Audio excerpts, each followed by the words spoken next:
Jail Road police ठाण्याच्या गुन्हे प्रकटीकरण पथकाने मोठी कामगिरी करत तडीपार आरोपींकडून चोरी केलेले एकूण 111 मोबाईल फोन जप्त केले आहेत.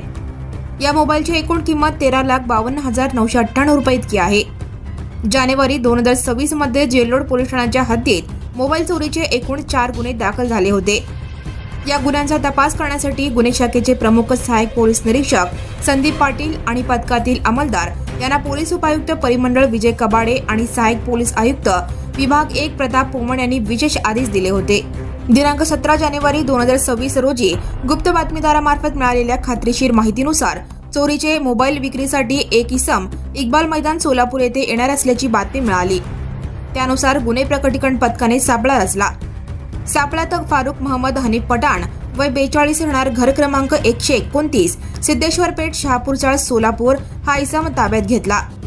चौकशीत फारुख पठाण याने कबुली दिली की तडीपार आरोपी गणेश उर्फ अप्पा तुकाराम बैरुंगी आणि लखन तुकाराम बैरुंगी दोघे राहणार राहुल गांधीनगर झोपडपट्टी सोलापूर यांनी सोलापूर शहरातील विविध ठिकाणाहून चोरी करून हे मोबाईल विक्रीसाठी दिले होते.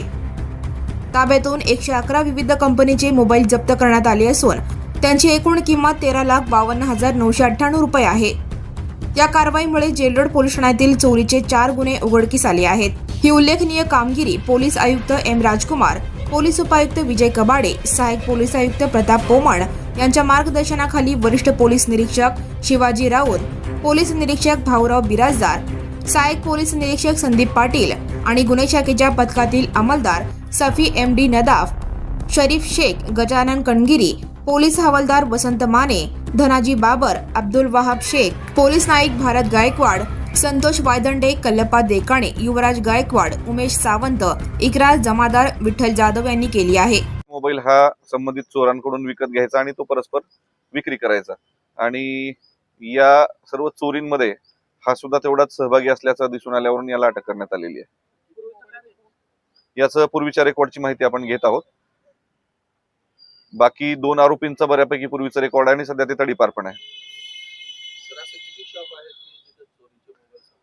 हा आता इनिशियली आपल्याला आता हा पहिलाच क्लू मिळालेला आहे. याच्या तपासातून अजून तसं काही निष्पन्न झालं तर त्या पुढील कारवाई निश्चित होईल.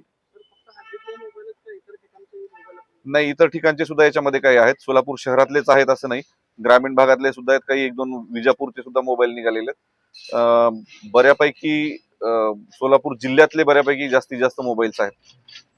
ते गर्दीच्या ठिकाणी, यात्रेच्या ठिकाणी, गर्दीच्या ठिकाणी, बाजाराच्या ठिकाणी जाऊन परस्पर नकळत हे मोबाईल काढून घेणे आणि मग तिथून निघून जाणे अशा स्वरूपाच्या चोऱ्या